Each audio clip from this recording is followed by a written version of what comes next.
Bienvenue dans un nouvel épisode de Soluble. Aujourd'hui, je m'intéresse à un outil discret qui aide les victimes de violences répétées à documenter les faits et sortir de l'emprise. Bonjour Fabienne Brégy. Bonjour. Tu travailles pour la Fédération France Victimes où tu es responsable du produit Mémo de vie. Alors c'est une plateforme internet gratuite et sécurisée qui permet à des victimes de violences donc de consigner des faits, des documents pour mettre des preuves à l'abri et les aider dans leur démarche, un service particulièrement utile pour étayer le dépôt d'une plainte. Mais on va voir que votre accompagnement va au-delà. On va tâcher de tout savoir, de tout comprendre. Ensemble, on va parler du pouvoir que redonne cet outil aux personnes face à leur agresseur. On verra aussi comment des témoins et des professionnels peuvent s'en servir de leur côté pour agir. Chères auditrices et chers auditeurs, vous l'aurez compris, mais je préfère le signaler clairement. Nous allons évoquer dans cet épisode le douloureux sujet des violences physiques, sexuelles ou psychologiques, mais aussi le thème de la reconstruction. Fabienne, d'abord, on va en savoir un peu plus sur toi, sur ton parcours. Est-ce qu'on peut dire que ton parcours conjugue le numérique et l'engagement? Alors oui, alors moi j'ai un parcours un peu atypique. Moi j'ai une formation plutôt en marketing, parce que j'ai fait un marketing, un master en marketing digital, et j'ai travaillé en tant que chef de produit, ce qui m'a amené alors dans différents univers, secteurs complètement opposés là pour le coup à l'engagement dont vous parliez tout à l'heure, plutôt dans le jeu vidéo, dans la photo. Et puis très vite, en fait, j'ai eu besoin de sens, d'engagement et d'aller vers des projets et produits, en tout cas, pilotage de produits qui pouvaient amener à aider, en tout cas, une cause, enfin, s'appuyer sur une cause ou aider des personnes à se reconstruire. Et en tant que chef de projet, j'ai avancé, j'ai été dans effectivement l'inclusion numérique pour me retrouver effectivement chez France Victime et piloter le dispositif Mémodie. Alors, on va détailler ce projet plein de sens, mémo de vie, mais posons brièvement l'ampleur du problème auquel cet outil entend répondre. Un nombre considérable de personnes sont victimes de violences répétées et trop peu de plaintes sont déposées ou alors aboutissent complètement à une véritable réponse judiciaire. C'est pour aider à faire changer ça en France que Mémo de vie est né, c'était fin 2020. C'est ça, Mémodie est né vraiment d'un constat simple et douloureux dans le parcours des victimes de violences, qu'elles soient conjugales, intrafamiliales, psychologiques ou physiques, voilà, des violences répétées, qu'il y a trop souvent un manque de preuves, un isolement qui est profond et une peur de parler. Un quotidien donc qui est fragmenté et ce vide, nous avons voulu le combler par la mise en place d'un dispositif qui est né de la grande consultation citoyenne lancée par mec.org en 2017 et donc offrir un espace sûr, confidentiel, gratuit à chaque personne victime pour qu'elle puisse se documenter à leur rythme et sans pression. Alors, quelques chiffres officiels pour continuer de bien poser le sujet, prendre la mesure de la situation en France. Alors, d'abord, des chiffres globaux sur les violences, toutes violences confondues. 450 000 victimes de violences physiques recensées par la police et la gendarmerie dans le pays en 2024, dont 122 600 actes de violence sexuelle. Alors, plus de la moitié des violences physiques avaient été commises dans le cadre intrafamilial, qu'il soit conjugal ou non, que les victimes soient majeures ou mineures. On comprend que ça peut toucher tout type de personnes. Je le disais dans l'introduction, mes mots de vie s'adressent à toute personne victime de violences répétées. Alors, arrêtons-nous un instant sur le caractère répétitif des violences. Cela signifie que les personnes à qui vous vous adressez connaissent leurs agresseurs, des délinquants, des criminels qui exercent sur elles une contrainte, une emprise. Comment Mémo de Vie prend en compte cette problématique particulière? Les personnes, en effet, alors habitent avec l'agresseur encore ou sont dans la phase de quitter le domicile pour se reconstruire. Donc vraiment, on touche de la personne qui victime qui est en prise de conscience à celle qui a déjà, en tout cas, entamé des démarches et qui vivent depuis. Alors là, on n'a pas des chiffres et des statistiques précis, mais en tout cas, qui vivent depuis quelques mois à plusieurs années, des violences répétées dans leur quotidien et qui ont besoin, enfin en tout cas, qui réussissent à trouver l'élan vital pour commencer en tout cas des démarches. Et mes mots de vie va les aider en tout cas dans ce travail d'historiser en tout cas les faits vécus, de mettre en lumière des preuves de violence pour voilà commencer ce cheminement vers la sortie des violences. La plateforme s'articule autour de quatre axes très opérationnels. Comprendre sa situation personnelle, préparer, tu le disais, préparer cette démarche juridique, de santé, d'aide sociale, être accompagné, on va en parler, par un professionnel, et la possibilité de mettre à l'abri dans un coffre-fort numérique des documents et des témoignages. Abordons d'abord ce dernier point. Voyons ce que ce coffre-fort digital permet de faire. À quoi sert-il concrètement? Qu'est-ce qu'on y dépose? Alors, on peut y déposer des certificats médicaux, on peut y déposer effectivement une main courante, on peut y déposer un dépôt de plainte, d'éléments, des captures d'écran, enfin en tout cas des SMS, des vidéos, autant de médias illustratifs sous différentes formes, audio, vidéo, notes, images, qui peuvent servir potentiellement alors nous on appelle ça des indices, mais potentiellement qui pourraient être aussi convertis en preuves, dans le cas où la personne effectivement déciderait d'entamer des démarches.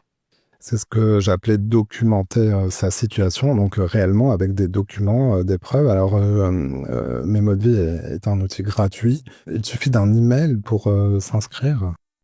Tout à fait. En fait, c'est une web application. Donc, ça a les avantages, en tout cas, d'une application native. Et ça, effectivement, en tout cas, elle peut être accessible depuis n'importe quelle plateforme et sur tout équipement, ordinateur, tablette ou smartphone. Euh, Complètement gratuite, totalement sécurisée. Les données sont hébergées sur des serveurs certifiés, en tout cas en France.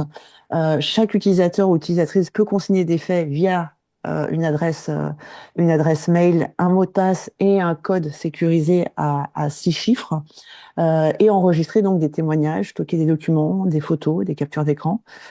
Toutes les données sont effectivement protégées et accessibles uniquement via ce mot de passe et ce code à 6 chiffres, sans laisser de traces dans l'historique de navigation. Et la personne peut organiser donc ses contenus et créer des chronologies des faits. Alors, l'outil existe depuis 2020. Avec le recul, avec l'expérience des utilisateurs, des utilisatrices, est-ce que tu as pu caractériser en quoi c'était véritablement utile pour les victimes elles-mêmes d'avoir cet espace sécurisé? Sur quoi ça joue au-delà de la constitution d'un dossier? Il y a un espace de journal. On peut fixer des souvenirs. Tout à fait, on peut écrire, noter, garder une trace grâce à un journal qui va venir historiser les faits, les situations, et ça permet aussi à la personne, on appelle ça nous l'écriture de soi, de mettre des mots en tout cas sur ce qu'elle peut vivre et de mieux prendre conscience de ce qu'elle vit au quotidien. Donc l'idée c'est aussi par cette écriture qui peut être aussi qui peut être aidant, réparatrice, amener la personne à cheminer pour derrière, effectivement, mieux se réparer et mieux sortir des violences. On imagine, les victimes peuvent craindre la surveillance de leur agresseur. Comment Mémo de vie garantit donc l'utilisation sûre et discrète de ces documents, de ces données personnelles? La sécurité, c'est vraiment une priorité, nous, sur le mode vie, le dispositif. Chaque détail a été pensé pour protéger la personne qui l'utilise. Pas de notification, pas d'historique, un accès personnel, un hébergement ultra sécurisé et en Europe, des données cryptées. Et en cas de danger immédiat, il y a un bouton vide je quitte pour quitter la plateforme en un clic. On a vraiment conçu, en tout cas, le dispositif comme un coffre-fort numérique discret, sûr, invisible si nécessaire. L'importance de faire échec au sentiment de solitude. La plateforme Mémo de vie permet d'accéder donc à des informations, mais aussi peut être un premier point de contact avec des professionnels. On peut obtenir de l'aide par ce canal numérique. Oui, tout à fait. C'est un véritable outil d'accompagnement. C'est plus qu'effectivement qu'un coffre-fort ou en tout cas un journal, que certains appellent d'ailleurs journal intime. C'est un outil vraiment d'accompagnement qui propose des ressources d'aide, des associations locales, des lignes d'écoute. Et derrière, il y a des professionnels du réseau France Victime qui sont formés aussi à l'outil, mais aussi à ces techniques, en tout cas d'écoute, euh, pour les personnes qu'elles accompagnent. Le but est là de pas uniquement garder la trace, mais aussi de guider, soutenir, redonner confiance, parce que chaque victime en fait mérite plus qu'un outil, elle mérite une main tendue et un accompagnement global. L'accompagnement global, soutenir, redonner confiance. Alors, peux-tu nous donner des exemples, prendre un exemple complet? On va parler de ce qu'on appelle dans le langage courant les violences conjugales, qui dans la majorité des cas concernent des femmes, des épouses ou des conjointes. Ces personnes se retrouvent souvent dans une autre injustice que la violence physique ou psychologique en elle-même. Je veux parler de celle de devoir quitter le domicile familial pour se mettre à l'abri. Hors des cas d'extrême urgence, on peut entendre des professionnels dire qu'il est préférable de préparer son départ pour mieux garantir sa sécurité sur ce type de sujet. Mais Maudeville propose des ressources aussi très concrètes. Alors, des ressources très concrètes en termes d'articles, de guides, en tout cas, qui vont matérialiser, en tout cas, les possibilités d'accompagnement par grandes catégories sociales, santé et juridiques. Donc, ça peut être aussi des exemples. Qu'est-ce que l'accompagnement social pour une personne victime de violence, avec un certain nombre, en tout cas, d'éléments qui peuvent déjà leur donner, en tout cas, une vue sur ce qu'il sera possible de faire et comment en tout cas commencer cet accompagnement-là. Et puis après, derrière, il y a évidemment le réseau France Victime est fléché à travers ce dispositif-là.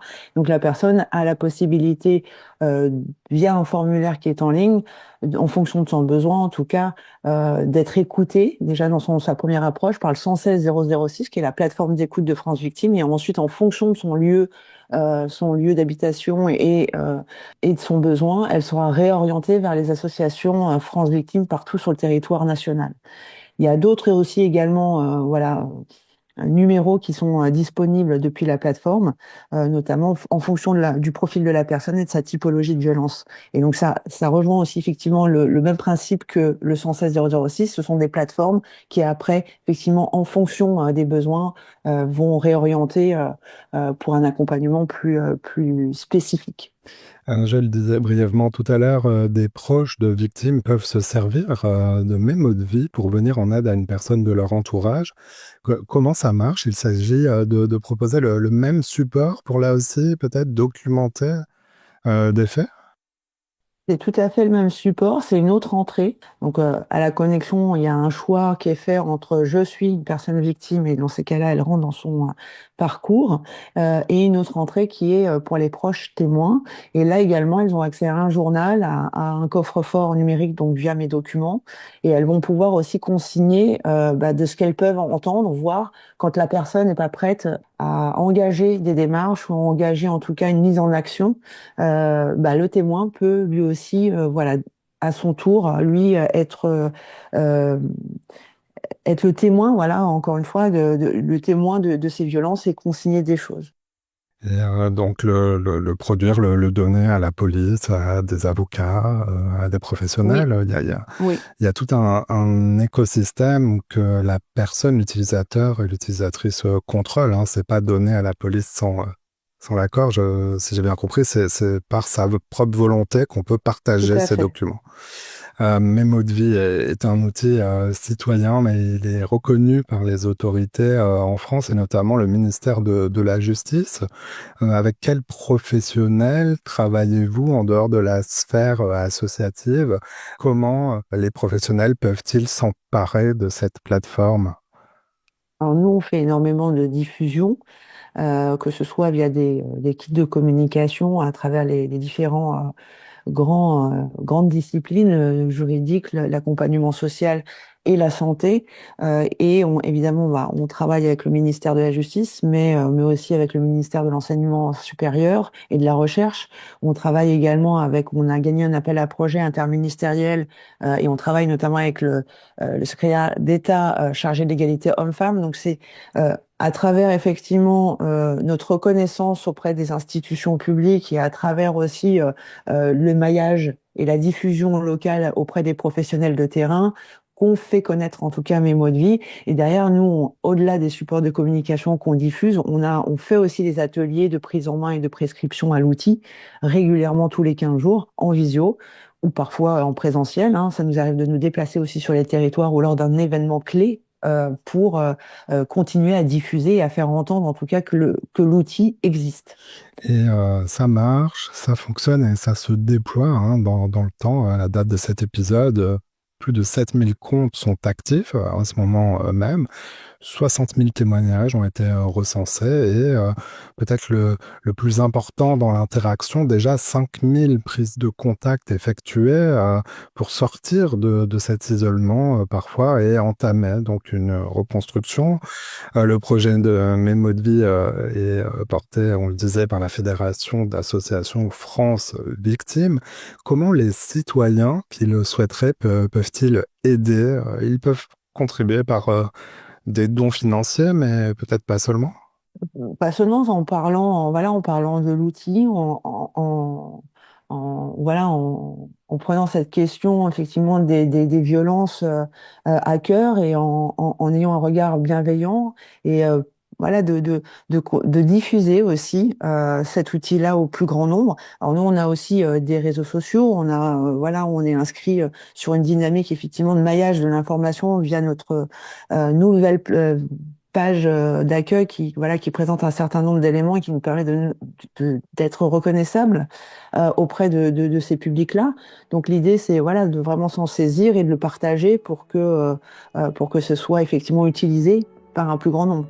Mes mots de vie, la plateforme qui permet donc aux victimes de violences répétées de conserver une trace, puis de se reconstruire. Je vous ai mis en lien le site internet de Mes mots de vie, mais c'est facile à retenir, www.memo-de-vie.org. Vous retrouverez aussi les numéros d'urgence qu'on a cités ou les numéros d'appel. Fabienne, Brégie, merci beaucoup pour toute cette information, pour ton témoignage. Merci d'être passé dans Soluble. Merci beaucoup de m'avoir invité, c'était un réel plaisir.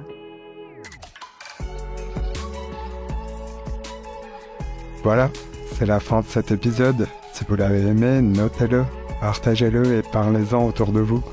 Vous pouvez aussi nous retrouver sur notre site internet csoluble.media. À bientôt.